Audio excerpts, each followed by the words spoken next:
자, 아미치. 우리 친구분들 그동안 잘 지내셨어요? 오늘은 우리 아미치들이 많이 기다리셨던 논나의 아지트 시간입니다. 처음 보는 분들도 계시니까 오래간만에 아지트의 그 의미를 설명해 드려 볼게요. 아미치의 멘탈을 지키기 위한 트레이닝. 그래서 아지트가 된 거죠. 자, 우리 아지트에 오신 우리 친구분들 제가 환영합니다. 오늘 우리 친구분들 고민 상담을 함께 해줄 친구가 있어요. 짠! 요즘 우리 아미치들이 많이 좋아하신다고 들었어요. 바로 테라 라이트 맥주예요.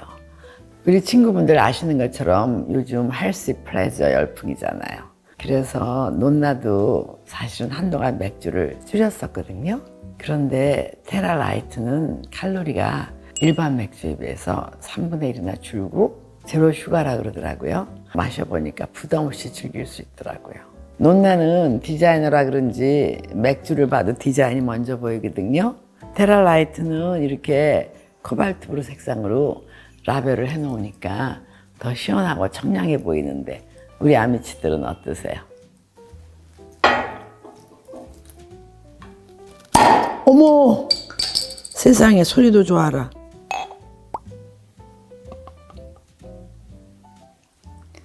이게 거품이 2, 3cm가 돼야지 맥주 맛이 제일 좋다는데 잘 됐네요. 잘 따랐네. 논나 혼자 마셔서 죄송해요.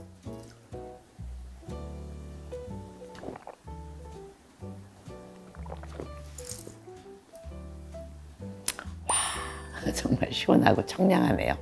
부담이 없고 가벼워서 논나한테 안성맞춤이에요. 안주 없이 마셔도 맛있는데 견과류나 치즈랑 같이 먹으면 그것도 또 맛있을 것 같아요.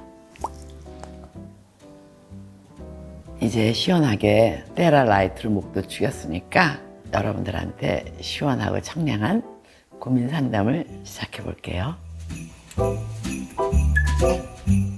아미트들께 논나가 상담을 시작하기 전에 이게 6번째 아지트더라고요, 보니까. 그리고 Q&A를 3번을 했어요. 그래서 5번 한 아지트와 그 3번의 Q&A하고 중복이 되는 질문은 가려서 뽑았거든요. 그러니까 아쉬워하시는 분들은 지난 영상을 찾아봐도 좋으실 것 같아요. 자, 그럼 시작할게요. 저는 타고나길 예민한 사람입니다. 청각이랑 후각이 예민해서 작은 소리나 약하게 나는 안 좋은 냄새도 다 잡아냅니다. 남들은 그냥 넘어갈 만한 일인데 저는 그걸 그냥 지나치면 많은 에너지가 듭니다. 또한 예민한 사람인 걸 다른 사람들에게 들키지 않으려 감추는데도 에너지가 들고요. 어떻게 하면 이런 기질을 잘 컨트롤해서 행복한 나로 살 수 있을까요? 스스로 예민한 기질을 가졌다고 생각해서 고민이신가 봐요. 논나가 심리학 공부를 했다는 건 여러분들 말씀드렸죠. 근데 사람은 다 각자 다른 기질을 타고난다고 그러더라고요. 기질은 타고나지만 또 그게 곧 성격이 되는 건 아니고요. 사람의 성격이 형성될 때는 환경적인 요소가 영향을 미치잖아요. 그러니까 타고난 기질 플러스 환경적인 요소가 결합이 돼가지고 성격이 형성이 된다고 제가 알고 있거든요. 선천적 기질이 예민해도 환경에 따라서 얼마든지 바꿀 수 있는 거예요. 바꿔질 수 있는 거고. 그리고 예민하다는 게 꼭 나쁜 건 아니잖아요. 그 예민함에서 오는 강점이 분명히 있거든요. 사실은 논나도 조금 예민한 편이거든요. 예를 들어서 타인의 기분에 더 깊이 공감해 줄 수 있고, 세심한 편이니까 인지 능력이 더 뛰어날 수도 있고, 다른 사람들이 못 듣는 거 들을 수 있고, 다른 사람들이 냄새 못 맡는 거 맡을 수 있고, 훨씬 더 깊이 있는 사고 능력을 가지고 계실 수도 있잖아요. 이런 성격은 디자이너나 상담사 등 감각을 다루는 영역에서 다른 사람들보다 훨씬 더 높은 능력을 발휘할 수 있잖아요. 이 논나는 그렇게 생각해. 물론 본인은 굉장히 힘들죠. 왜냐하면 예민하기 때문에 빨리 에너지가 소진될 수 있어요. 말하자면 다른 사람들은 안테나를 하나만 세웠는데 나는 몇백 개를 세워서 돌리는 거하고 마찬가지니까. 주변에 사물들이 많이 보이는 만큼 주변 사람들 눈치도 봐야 되고 또 사람들 의견에 휘둘릴 수도 있고. 그런데 이런 성격의 그 어떤 기절을 인정을 하시고 나면 더 편안한 마음을 가질 수 있잖아요. 아, 이게 예민한 게 나구나. 있는 그대로의 천성을 인정해 주시는 용기가 필요한 것 같아. 그건 나쁜 것도 아니고 특별하게 좋은 것도 아니고 이게 그냥 나는 나니까. 그래도 마음이 편해지지 않는다. 그러면 좀 엉뚱한 생각을 해보시면 어때요? 왜 만화 영화에 그런 거 있잖아요. 일종의 초능력을 가진 주인공. 나는 초능력을 가진 주인공이다. 남들 안 보이는 것도 보고 남들이 못 듣는 소리도 듣고 나는 타인들보다 조금 더 특별한 능력이 있구나 하고 생각하시면 어떠시겠어요? 늘 미래에 대한 걱정을 안고 사는 게 너무 힘이 듭니다. 스스로 불안해하지 말자. 아무것도 아니다라고 아무리 되뇌어도 어떨 때는 불안감이 너무 많이 올라옵니다. 지혜롭게 불안을 다루는 방법은 뭐가 있을까요? 우리 친구분이 굉장히 불안하시군요. 이런 문장이 있더라고요. 마음이 우울하면 과거에 사는 것이고 마음이 불안하면 미래에 사는 것이고 마음이 평온하면 현재에 사는 거라고. 제가 얼마 전에 사책을 냈잖아요. 우리 제작팀장이랑 같이. 근데 그 제작팀장이 이 노자의 말을 가끔 곱씹는다고 쓰셨더라고요. 이 부분을 읽으면서 요즘 젊은 분들이 불안에 얼마나 시달리시는지 느끼게 됐어요. 물론 논나도 불안할 때 많죠. 근데 이런 생각을 해봐요. 불안이 사실 뭘까요?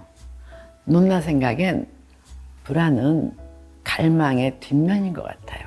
잘하고 싶고 지키고 싶고 하고 싶은데 그게 잘 안 될까 봐. 그래서 걱정이 바로 불안이잖아요. 그리고 보통 설명하기 힘든 부정적인 느낌으로 오죠. 가슴이 답답해지고 울렁거리고. 이게 막연하기 때문에 더더욱 걷어내기가 힘들어지는 것 같아요. 하지만 이럴 때 이 불안감이 어디서 왔는지 자신의 감정을 가만히 살펴보셨으면 좋겠어. 내가 어떤 걸 갈망하고 있는지, 어떤 걸 잃어버릴까 봐 초조해하는지 그것부터 알아내야 불안의 실체가 보일 것 같아요. 그리고 마지막으로 해드리고 싶은 얘기가 있어요. 우리 아미씨들 모두 오지 않은 미래를 너무 앞당겨서 걱정하지 마세요. 어차피 당장 처리할 일도 한가득이잖아요. 먼 미래까지 당겨서 걱정하려면 우리 도대체 언제 행복해요? 논나는 우리 아미씨들께 항상 그런 말씀 드렸잖아. 미래는 준비는 하되 걱정은 하지 말고 지금을 즐기라고. 현재의 행복을 놓치지 않으셨으면 좋겠어요. 저는 자기 비하가 심해요. 남들보다 항상 제가 못하는 것 같고 조금만 잘못되면 내가 그렇지 역시 난 안 돼 라고 생각하고 항상 남이랑 비교하게 됩니다. 고치고 싶어도 너무 어렵네요. 해답이 있을까요? 아유, 딱해라. 그런데 우선 논나 눈에 한 가지 보인 단어가 있어요. 우리 친구분이 남들보다라는 표현을 쓰시네요. 근데 우리 친구분께 여쭤보고 싶어요. 남이 내 인생에서 왜 그렇게 중요하죠? 물론 혼자 사는 게 아니니까 중요하지. 하지만 논나가 항상 그랬잖아. 나를 중심에 두고 생각을 하라고. 인간은 누구나 다 장점도 있고 단점도 있잖아요. 우리 아미치도 그렇고 논나도 그렇고. 단점이 있어도 아, 나는 단점이 이렇구나 인정하면서 있는 그대로 사랑해 주는 거예요. 그게 바로 요즘 등장하는 자존감이라는 단어잖아요. 제가 좋아하는 문장을 한번 들려드리고 싶어요. 나에 대한 자신감을 잃으면 온 세상에 나의 적이 된다. 물론 극단적인 표현이지만 스스로를 항상 믿어야 돼요. 오로지 나만이 나를 구해줄 수 있잖아요. 세상으로부터 지켜줄 수 있고. 저는 외로움이 많은 사람입니다. 애정 결핍을 스스로 치유할 수 있을까요? 혼자서도 잘 사는 법을 알려주세요. 논나가 이 문장을 읽으면서 논나가 정말 좋아하는 시가 있어요. 정호성 시인의 수선화라고. 울지 마라 외로우니까 사람이다. 사랑한다는 것은 외로움을 견디는 것이다. 우리 친구분들이 보시기엔 논나는 항상 당당하고 결핍이 없는 사람 느껴지실 수 있죠. 근데 이 세상에 결핍 없는 사람은 없어요. 사실 저는 어렸을 때 어머니의 사랑에 좀 목말랐었어요. 형제가 여럿이고 대가족이니까. 어머니의 사랑과 보살핌을 늘 원했지만 그걸 채우지 못한 채 성인이 됐거든요. 어린 시절 그 결핍이 얼마나 사무쳤으면 이렇게 시간이 오래 지났어도 그런 감정이 논나를 가끔 자극할 때가 있어요. 그럴 때면 한 발짝 떨어져서 논나를 살피려고 노력하죠.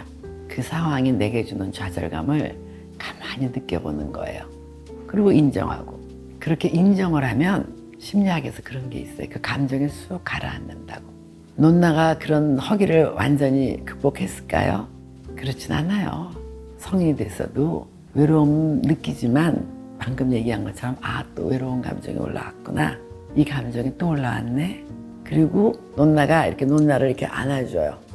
그리고 받아들이고 그 감정이 스스로 사그라들기를 기다리죠. 그러면 또 다른 감정이 슬그머니 그 외로운 감정의 자리를 대신하게 돼요. 혼자서 할 수 있는 일이 얼마나 사실 많아요. 즐기면서 할 수 있는 일이. 운동, 독서, 산책. 혼자 하는 게 외로운 게 아니라 독립적으로 할 수 있기 때문에 홀가분하게 할 수 있잖아요. 스스로랑 많이 놀아주라고 권해드리고 싶어요.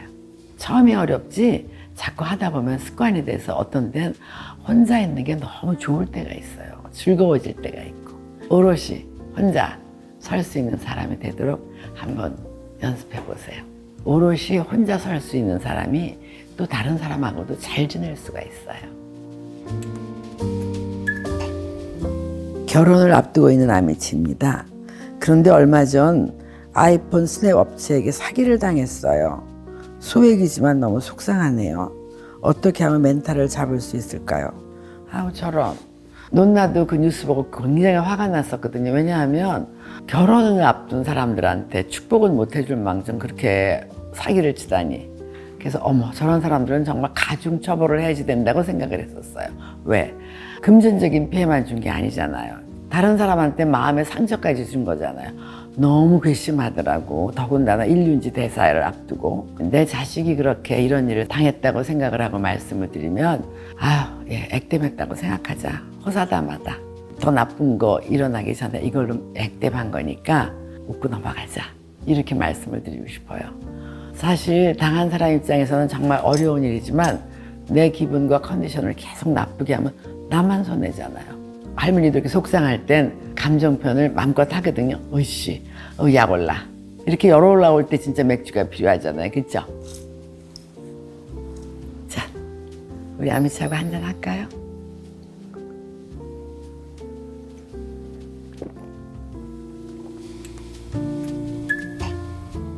계속된 연애 실패로 저와 맞는 사람이 이렇게 없나 싶어서 고민이에요. 재미없게 열심히만 사는 것 같아 마음이 심란해요. 정말 제 짝은 언제 올까요? 논나는 이거를 읽으면서 계속된 연애 실패라는 그 문장에 탁 시선이 꽂혔어요. 왜냐하면 논나는 거의 연애를 못하고 결혼했는데 계속된 연애 실패라고 하니까. 근데 우리 젊었을 땐 그런 말이 있었어요. 요새는 어떻게 표현하시는지 모르지만 연애를 청춘 사업이라고 그랬거든요. 그러니까 사업을 하시려면 분석을 하셔야 되잖아. 그러니까 계속해서 연애를 실패하셨다면 한번 냉정하게 분석을 해보세요.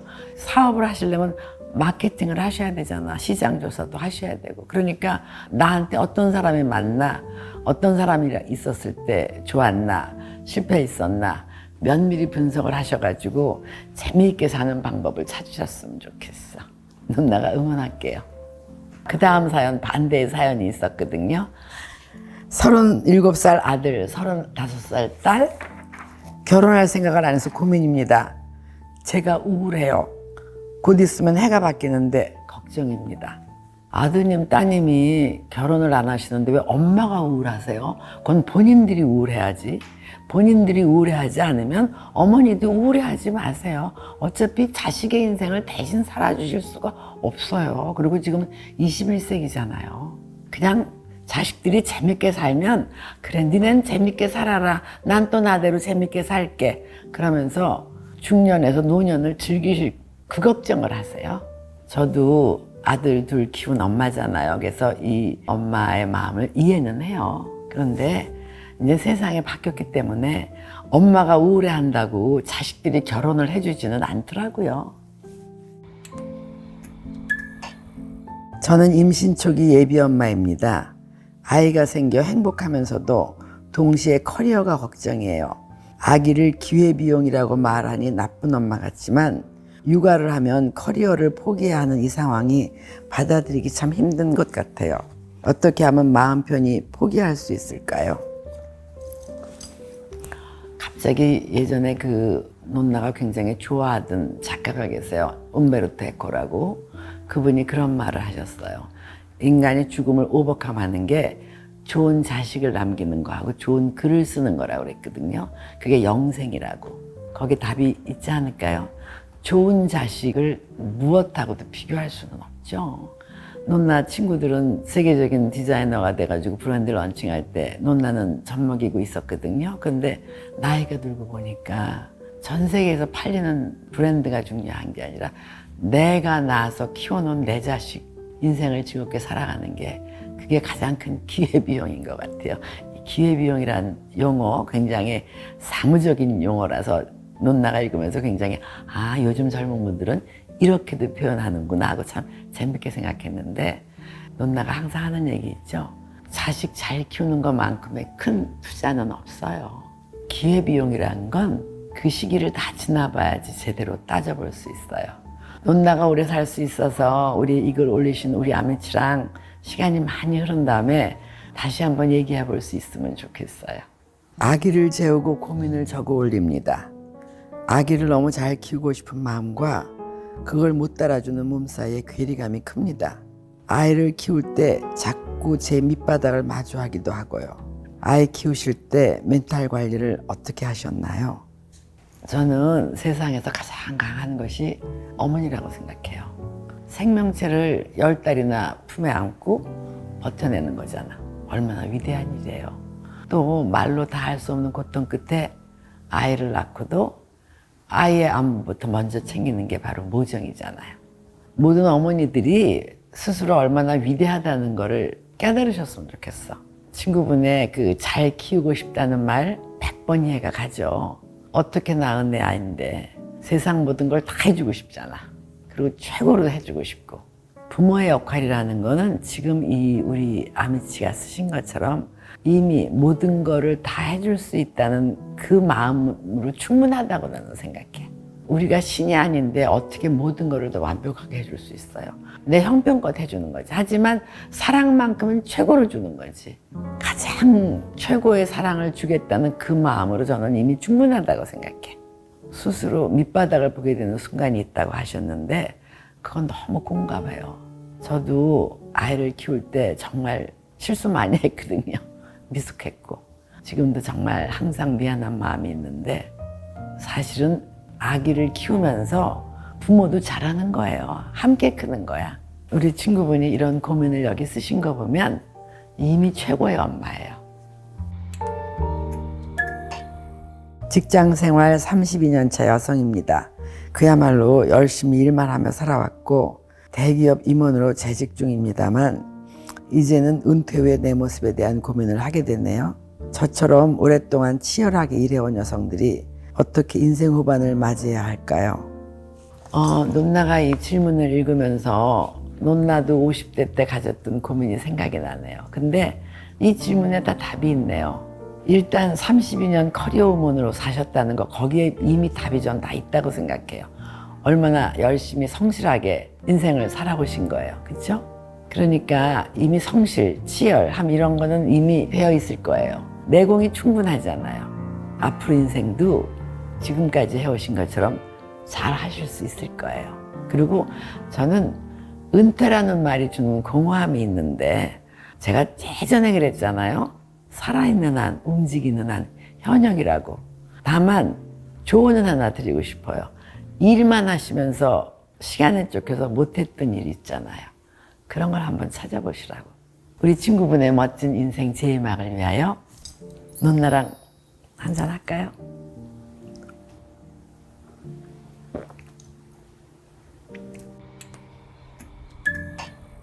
강아지가 무지개 다리를 건넜습니다. 원래 지병이 있었는데 제가 케어를 섬세하게 잘 해주지 못했습니다. 마지막에 저 때문에 많이 아프다가 떠나게 되었습니다. 죄책감도 들고 떠난 강아지의 빈자리가 너무 크게 느껴져서 마음이 힘듭니다. 마음을 어떻게 추스려야 할까요? 우리 친구분 이 심정 100번 이해해요. 왜냐하면 논나도 거진 10년 전에 18년 반을 키우던 강아지가 갔거든요. 본인이 케어를 잘 못해서 마지막에 고통을 당하다가 떠났다고 써놓으신 걸 보니까 얼마나 마음이 힘드실까 하는 생각이 드는데, 사람은 죽으면 그 애도하는 여러 형태의 세리머니가 있잖아요. 그러니까 우리 아미 씨도 그 반려견을 위해서 애도하는 기간을 가지면서, 저도 그 강아지 생각나면 기도해요. 잘 있지 너? 잘 지내고 있지? 그런 식으로 그 반려견을 위해서 우리 아미치만의 방법으로 애도하는 기간을 가지셨으면 좋겠어요. 그리고 이렇게 죄책감이 든다고 하셨는데, 논나는 그렇게 생각하지 않아. 이렇게 글을 쓰는 친구분이면 얼마나 섬세하게 케어를 하셨겠어요. 그러니까 이제 그런 무거운 마음은 내려놓고, 그 친구가 생각이 나면 너 나한테 와줘서 정말 고마웠어. 행복했어. 아름다운 견생을 살아줘서 고마워. 이렇게 인사를 해주세요. 우리 아미치들 어떠셨어요? 오래간만에 아지트를 하니까 논나도 좀 긴장도 되고 생각이 더 많아지더라고요. 논나가 우리 아미치들의 그 고민을 읽으면서 참 삶이라는 게 녹록한 게 아니다 라는 생각을 뼈저리게 했거든요. 논나의 삶도 역시 마찬가지였고, 논나가 정말 산이라면 넘고 강이라면 건널 때 혼자 되뇌인 시가 있어요. 마음은 미래를 바라느니 현재는 한없이 우울한 것. 모든 것 하염없이 사라지나 지나가 버린 것은 그리움이 되리니. 삶이 그대를 속일지라도 노하거나 서러워하지 말라. 절망의 나날 참고 견디면 기쁨의 날 반드시 찾아오리라.